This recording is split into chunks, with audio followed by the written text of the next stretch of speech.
Have you ever been in a situation that was beyond your control? You knew you had to make a difficult decision, but you didn't like any of your options? Or have you ever been part of a group that you knew had to come together as a team and act with a single focus if there was any chance for you to accomplish your goal? Now, if your answer is yes, you have an idea of what it's like to be in the perfect storm. Now, your decisions may not mean the difference between life and death, and they're certainly not going to create the additional revenue that you need out of thin air, but they can make the difference between providing affordable housing for families, seniors, singles, that are within walking distance of amenities like playgrounds, parks, senior residences, and offering a level of service in schools that attract people to your communities, or having blighted neighborhoods that are not economical to rehab. Residents who are concerned for their safety and an exodus of people along with their tax revenue that you need to fix the problems that's causing them to leave. They've refueled 3 times so far this mission. They need that 4th and final refueling to get home. But we are into the worst part of the storm.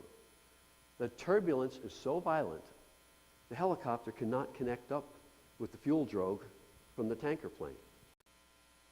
Dave decides to ditch. Ditch is a euphemism for controlled crash.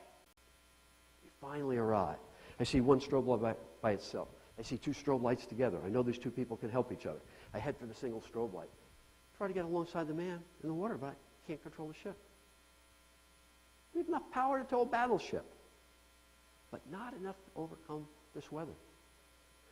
The average hurricane has enough power that if you could harness it and put it to productive use, you could supply the entire power requirements of the United States for 6 months. And this storm is much worse than the average hurricane. We're 1,600-ton cork bobbing in the ocean. We can't fight the weather. We have to figure out how to use it.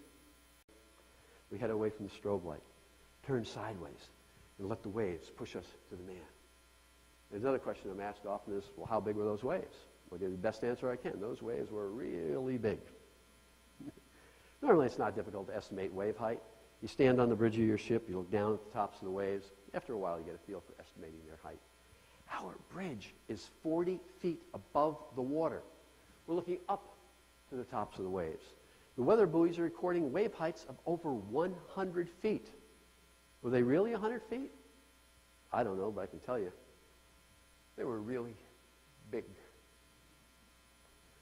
We begin to roll 55 degrees to one side, 55 degrees to the other side. That's 110 degrees from side to side. The interesting fact is once you get past 45 degrees, it's easier to walk on the wall than it is to walk on the floor. While I don't have a concern for the ship, I've got a great concern for my crew because they can be swept overboard by the waves and I might not get them back. If I do nothing, most likely before the sun rises, the Air National Guard crew will be dead. How do you stand there and make a conscious decision to watch someone die? But if I attempt the rescue, and some of my crew members are swept overboard by the waves and I can't get them back, as a result of my decision, some of my shipmates will be killed. There's no conservative approach. Don't do anything, people will die. Attempt the rescue, even more people can die.